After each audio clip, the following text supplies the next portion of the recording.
Hello guys, আজ আবার একটা নতুন ব্লগ নিয়ে চলে এসেছি।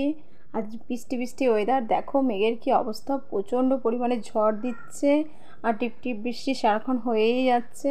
তো এই ওয়েদারে আমরা সারাদিন সবাই মিলে কি করছি সেটাই তোমাদের কাছে তুলে ধরবো। দেখো, সকাল সকাল আলুর তরকারি হয়ে গেছে, আলুর তরকারি দিয়ে মুড়ি আমার মেয়েকে মেখে দিয়েছি, সে নিয়ে বসে পড়েছে। আমার ননদও খাচ্ছে। তো আমরা খাচ্ছি আর টিভি দেখছে, এখানে আমার মেয়ে টিভি দেখছে।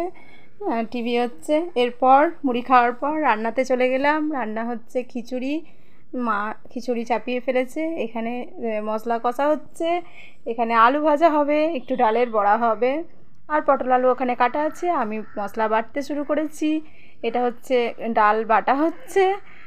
এরপর রান্নায় চলে যাবে মা, আমি তার মাঝখানে একটু রিলস করব ভাবছি, দেখা যাক কি হয়। তো এখানে মা আলু ভাজছে আর আমি মাঝখানে একটু ফাঁক নিয়ে রিলস করতে লাগিয়ে দিয়েছি। আমি আর আমার ননদ দুজনেই রিলস করেছি, মেয়েকেও নিয়ে এসেছি, মেয়ে প্রচণ্ড কান্নাকাটি করছিল। তো ননদের রিলসটা তুলে ধরলাম না, আমারটাই তুলে ধরলাম একটুখানি। তো তোমরা দেখো, ভালো লাগবে, খুবই ভালো লাগবে। প্লিজ লাইক করো, দেখো।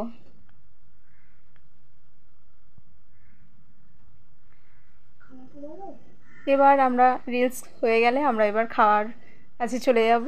তো রিলস করছি বেশ আনন্দের সহিত, বৃষ্টিতে ভিজছি, বেশ ভালো লাগছে। অনেক দিন পর বৃষ্টি, কী হারে গরম ছিল, তো তার জায়গায় আজকে অনেকটা ওয়েদারটা হালকা হয়েছে, বৃষ্টিটাও হচ্ছে।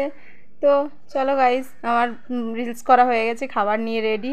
এখানে আমার খিচুড়ি, চাটনি, আলু ভাজা, বড়া ভাজা আর কষা মাংস, ব্যাস খাওয়া কমপ্লিট।